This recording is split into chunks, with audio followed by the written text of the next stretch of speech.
National News Studio, Sri Lanka.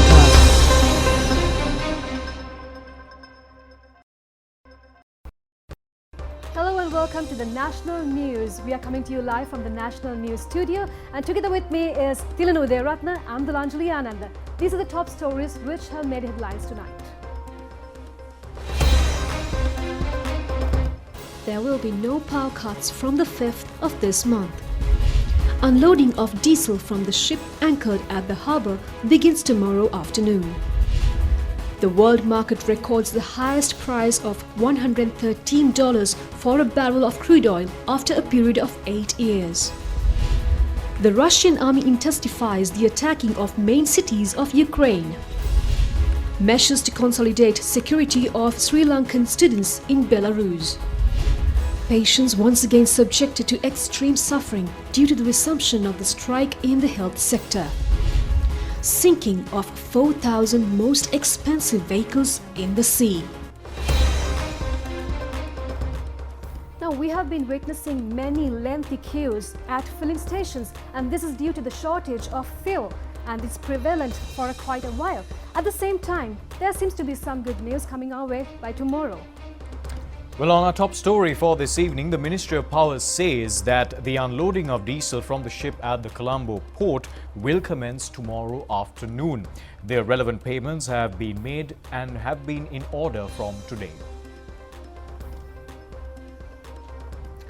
Accordingly, $31 million were paid for the ship carrying 37,300 metric tons of diesel to Sri Lanka. The ship is presently anchored outside of the Colombo harbour. Meanwhile, our correspondent says that long queues were witnessed near filling stations in many parts of the island today as well. The Department of Railways says that the fuel crisis does not affect train transport. Certain media have stated recently that the fuel shortage would have paved the way to the cancellation or restriction of train journeys. However, the department points out that they are receiving fuel stocks from the Coronava terminal without any shortage. It reiterates that therefore not a single train service has been suspended.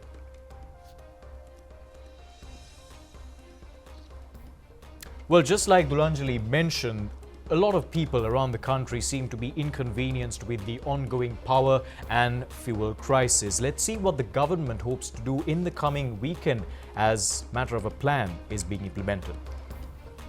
The President has instructed today to all relevant sections to take measures for a continuous power supply. Accordingly, the officials have promised the President that there will not be any power cut from the 5th of this month. A special discussion was conducted at the President's office this afternoon regarding the ongoing power cuts and fuel prices.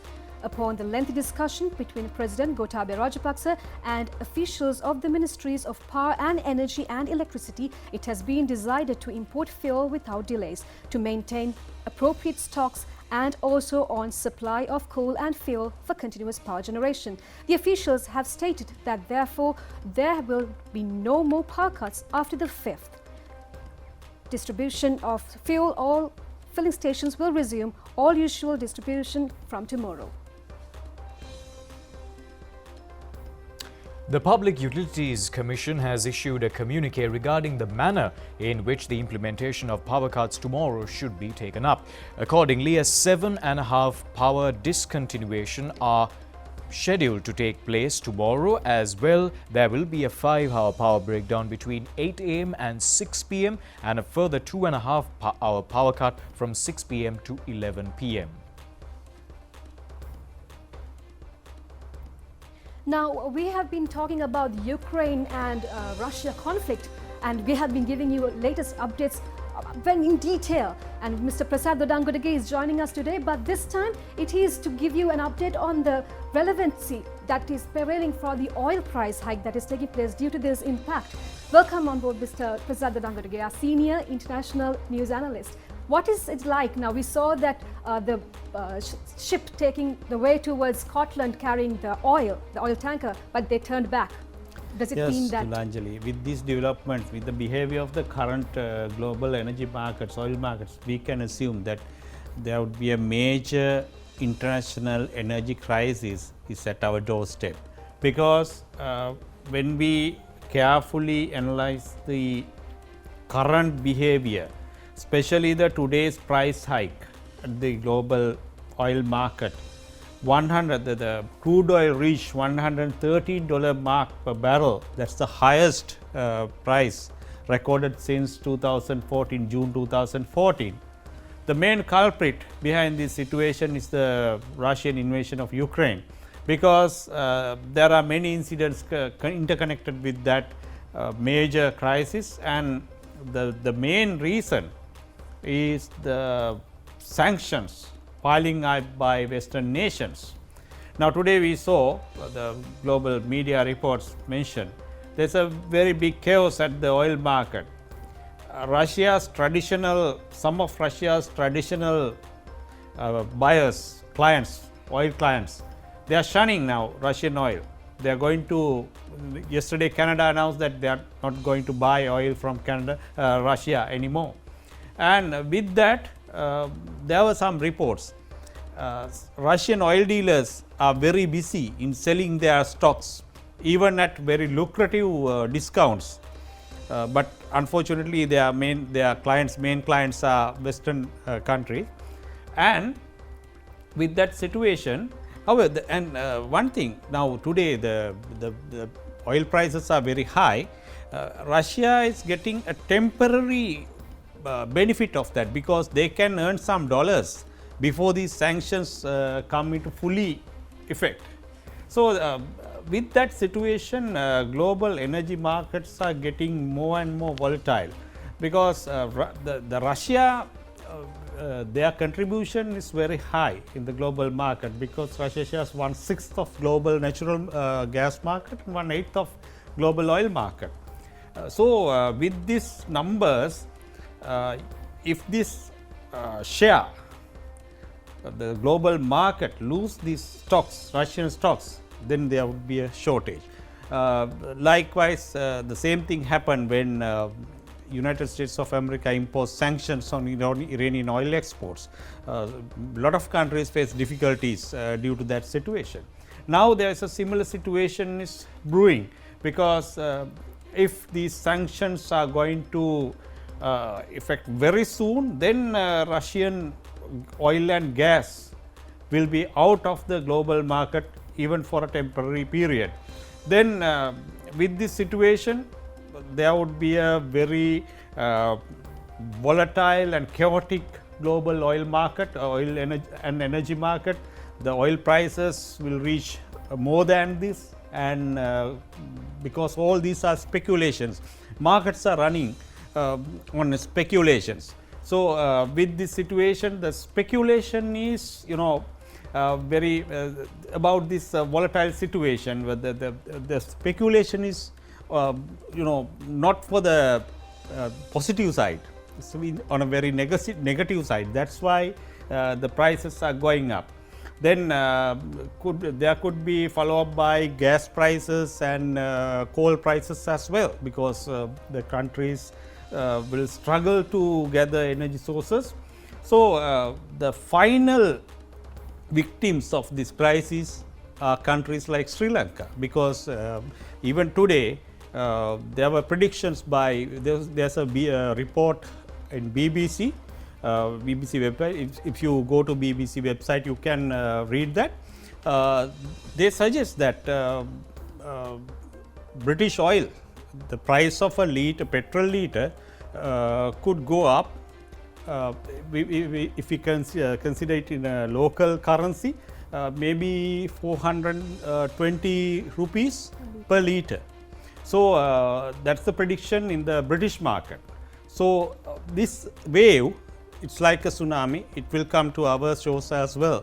So, we can assume, and this situation, if this crisis drags too long, the Ukrainian crisis and the sanction crisis, then it will be a very bad impact on global economy and many countries, including Sri Lanka. So it certainly is not limited to Russia and Ukraine. Certainly it is having a greater impact overall around the globe. So thank you so much, Mr. Prasad Dadangarige, for joining us, our senior journalist and international news analyst. And from there on, we'll steadily go on to the analysis or the more detail of the Ukraine and Russia conflict update from yesterday to today what the developments have been. Well, there seems to be serious implications coming from the current crisis in Ukraine, and serious neighborhoods and a number of key cities in Ukraine have been attacked over the last few days, and Russia intensifies its attacks on key Ukrainian cities, with fighting raging on for at least 7 days in north, east and south. And Russian paratroopers have in fact landed in Kharkiv in the northeast, and Ukraine says that with heavy fighting reported.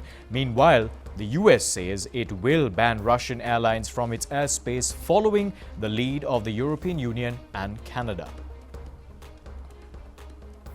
Russia has claimed that they have taken control of southern Ukrainian city of Kherson. The Russian Defense Ministry has indicated that talks are underway between the Russian army and local authorities on maintaining order. Kherson's mayor Igor Nikolaev, however, said in a post on Facebook that the city is still under the control of Ukraine. The Russians are said to be in control of Kherson and are also encircling Mariupol, a much bigger port city down on the Black Sea coast between Crimea and the breakaway regions. Russian President Vladimir Putin has on last Thursday ordered troops to invade pro-Western Ukraine to demilitarize the country. Putin recognized the breakaway regions days before he launched the full-scale invasion. All in all, the Russian military damaged more than 1,500 military facilities in Ukraine, adding that 58 planes, 46 drones and 472 tanks and other armored vehicles had been destroyed. Meanwhile, Ukraine's President Volodymyr Zelensky accused Russia of seeking to erase Ukrainians, their country and their history. Russia has bombarded Kharkiv, Ukraine's second city since it invaded the country, shelling first presidential areas and then the center of the city yesterday. In his first State of the Union address, United States President Joe Biden announced closing U.S. airspace to all Russian flights, saying that Moscow will be weaker by the end of its war against Ukraine. Addressing a joint session of Congress late today, Biden said that the United States is imposing powerful sanctions on Russia that are cutting off its banks from the international financial system and choking its access to technological imports. The US president also hit out repeatedly at Russia's President Vladimir Putin, saying that he alone is to blame for the war. Google has removed mobile apps connected to Russian media outlets RT and Sputnik from its Play Store, in line with an earlier move to remove the state-funded publishers from its news-related features, the company announced today. Yesterday, the Alphabet-owned company said it had taken content from Russian state media down from its news-related products, including the Google News search tool. Earlier this week, Meta, YouTube and TikTok blocked Russian state-owned media outlets RT and Sputnik in Europe, the companies said. Nearly 700,000 refugees have fled the conflict in Ukraine for safety in neighboring countries, while around 1 million people are estimated to be internally displaced, the United Nations said yesterday.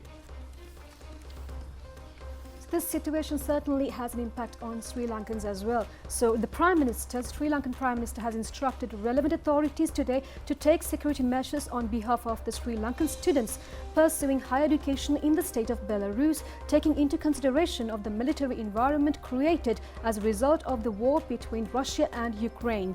He has given the order to the Foreign Minister Professor G.L. Piris at the Sri Lankan Embassy in Moscow.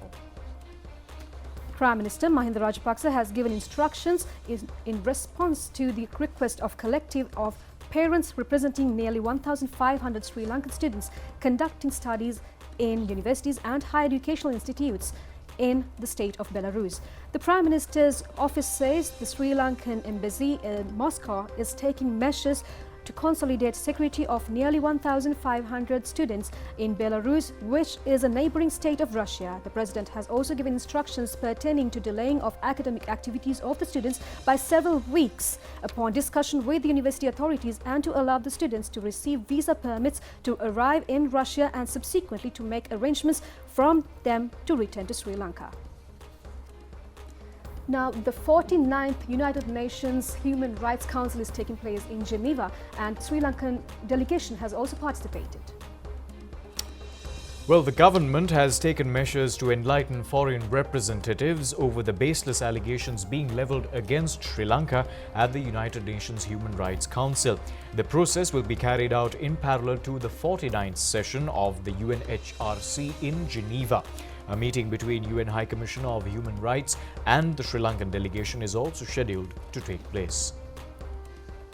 Today is the third day of the Human Rights Council's 49th session. Today there are no any item scheduled in regards to the Sri Lanka's interest. However, that High Commissioner's report on Sri Lanka scheduled tomorrow, 3rd of March.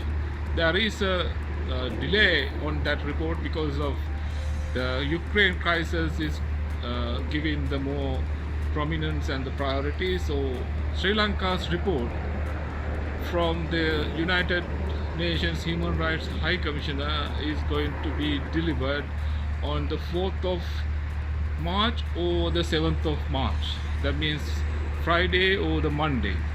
So we are still ready. As Sri Lankans, we are going to respond to that report. We are ready. We have 2 speeches scheduled in responding to High Commissioner's report.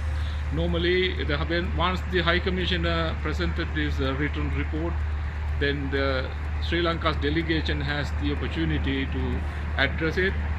Then the other country is going to comment on that. Then the other chance, those who are supporting or those who are going to express their disagreement on the report will get the chance to respond to that report. So we are taking that opportunity to express our views and mostly the dissatisfaction over the High Commissioner's report. This is not the first time we are representing Sri Lanka's interest in Geneva as civil organizations and the civil citizens. It is primarily, we all aware that the representing the country is the country's prime responsibility. Normally, the Sri Lanka's delegation or the permanent representative for the United Nations in Geneva supposed to respond the High Commissioner's updates as well as the High Commissioner's report and whatever the challenges coming from the Human Rights Council. We have observed many times previous years that the Sri Lanka's response wasn't adequate enough to address the issues raised by the High Commissioner as well as the Human Rights Council and the member states. Now this time we can see some difference that there are 3 ministerial members of the current governments are here in Geneva.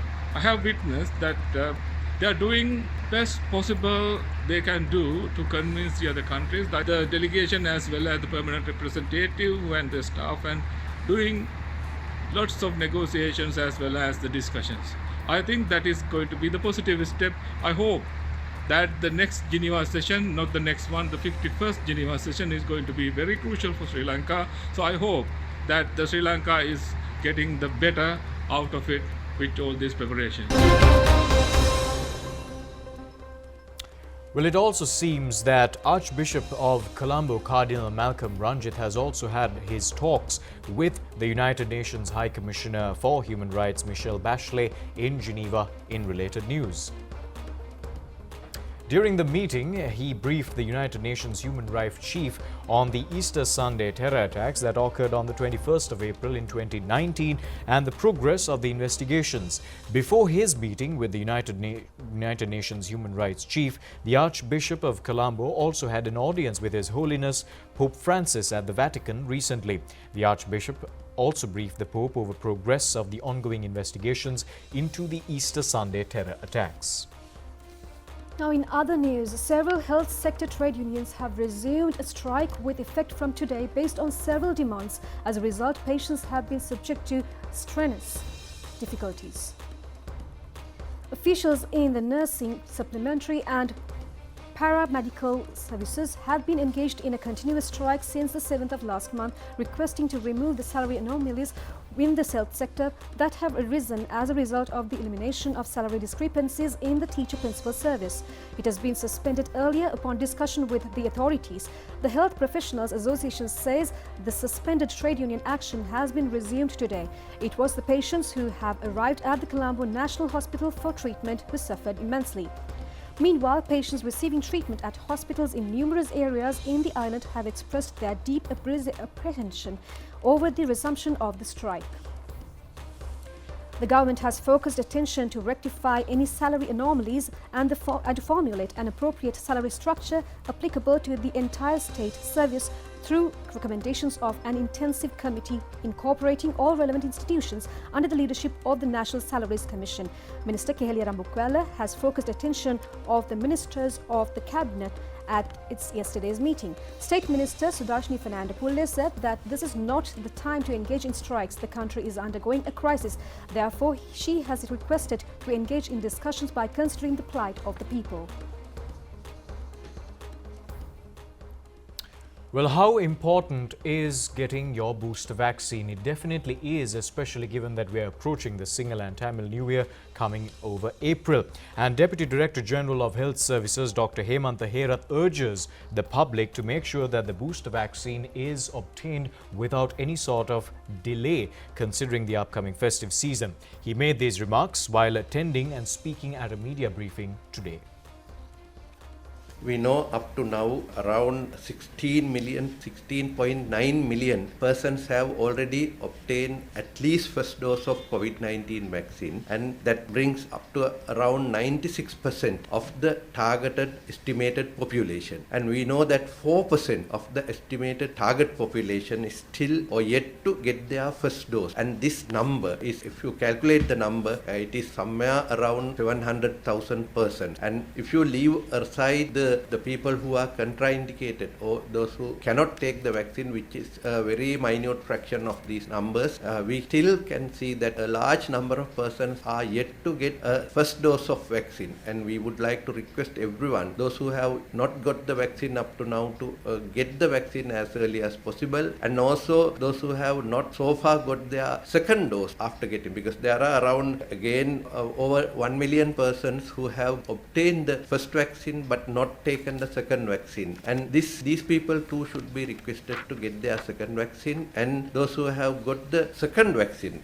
the total number indicates around 14.1 million, and only 7.1 million persons have got the booster dose, and therefore around 50% of those who got the second dose have not got their third dose. So therefore again we would like to request everyone, get their appropriate vaccines as early as possible, and thereby get yourself protected, especially during this festive season where we can anticipate a rise in numbers of cases or spread of the disease, and thereby you can more likely to get yourself infected. So therefore get your vaccines as early as possible so that you will be protected and the likelihood of dying or getting into complications can be minimized.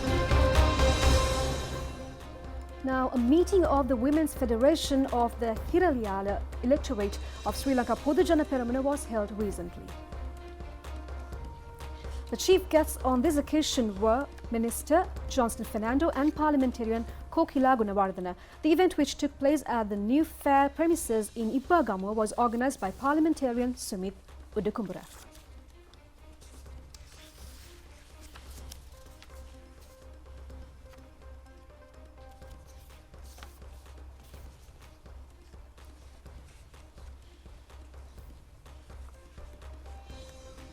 Now, the Attorney General has informed the Supreme Court today that 13 pension funds, including the Employees Provident Fund and the Employees Trust Fund, do not come under the purview of the proposed surcharge tax. The three-member panel of Supreme Court judges comprising of Justices Buwaneka Aluvihare, AHMD Nawaz and Arjuna Obesekara has been appointed to examine the petition filed challenging the Surcharge Act draft bill submitted to Parliament by the government. Deputy Solicitor General Viveka Sirivardhana, appearing on behalf of the AG, has submitted to the judiciary and letter sent to the Attorney General by the Secretary to the Ministry of Finance stating the amendments to be made to the proposed draft bill. The Deputy Solicitor General has stated that several revisions are to be made to the draft bill at the Parliamentary Committee stage proceedings. She has further informed the judiciary that steps have also been taken to exempt the relevant funds from the period proposed tax. Now, there have been initiatives that the government has taken to encourage certain importation of products and discourage certain importations and encouraging exporting. And all at the same time, these products can be grown domestically, and turmeric is one such product. At the same time, the fertilizer crisis that has been taking place for a while is also something that we have to look into, while the organic fertilizer seems to be giving some success stories. Absolutely, which is why a majority of the farmers in the island are in fact reported to be using organic fertilizer in their cultivations. Many reports from many parts of the country indicate that they are in fact reaping bountiful harvests through organic farming. 12,600 acres of paddy cultivation in the Rambe Agrarian Service Division in the Kurunegala district have come under the application of organic manure. The farmers say that they are receiving a higher harvest than in previous seasons. Around 8,000 farmers in the Rambe Agrarian Service Division are engaged in organic fertilizer-based paddy cultivation. Under the government's program to purchase stocks of turmeric in storages unable to be sold, 75,000 kilos have been taken over by several centres in Mirigama, Pallevela and Pasyala. The purchasing price of one was 165 rupees per kilo. The program has been initiated by the Spices Board. Parliamentarian Kokila Gunawardana was also present on the occasion.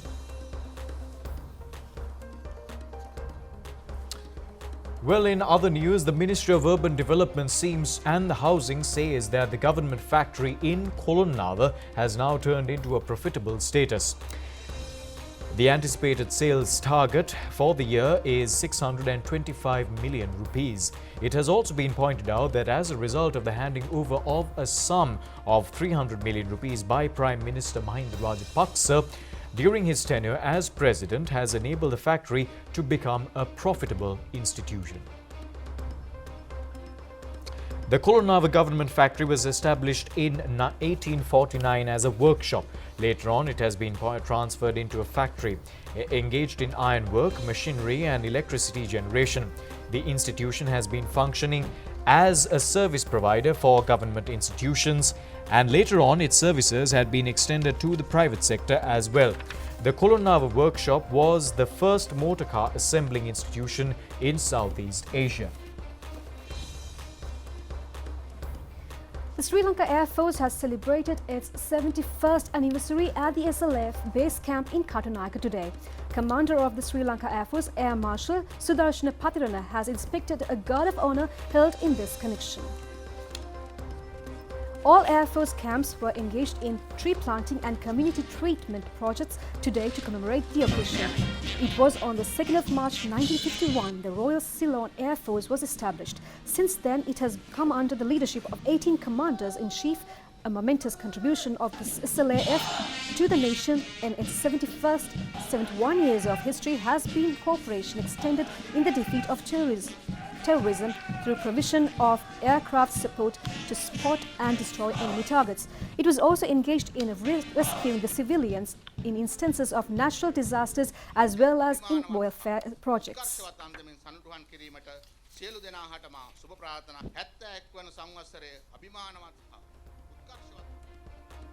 The project to manufacture armoured and other vehicles required by the Sri Lanka Army for army operations by the Sri Lanka Army divisions has been successfully going on at present. The vehicle manufacturing has been carried out at the Udavalava base workshop belonging to the Sri Lanka Army and Electrical and Mechanical Engineers Regiment. The objective of this project is to maintain a vehicle reserve inherent to Sri Lanka Army and suitable for the needs of the country as well as for the Sri Lanka Army. The manufacturing of vehicles required for Sri Lanka Army on its own has been initiated under a concept of Commander of Sri Lanka Army, General Shavendra Silva. The new Unicorn Vehicle Reserve has been manufactured using the chassis of the Unicorn vehicles which were used during the humanitarian operations and currently taken out of the active service. The initial production of this vehicle was commenced in the year 2020. 50 heavy vehicles are also expected to be manufactured under this project. Accordingly, 38 trucks, 7 water buses and 5 gully buses will be manufactured. The Electrical and Mechanical Engineers Regiment has indicated that so far 10 such vehicles have already been manufactured. 200 soldiers are currently being attached to the Udavalava base workshop. They manufacture a total of 3 new vehicles for each month. These vehicles will be utilized for Sri Lanka Army operations. The fiber parts required for trucks and buses are being manufactured by small-scale entrepreneurs, allowing them to earn a revenue through this project. The Sri Lanka Army Electrical and Mechanical Engineers Regiment has also been able to manufacture a brand new food transport truck in addition to the vehicle fleet.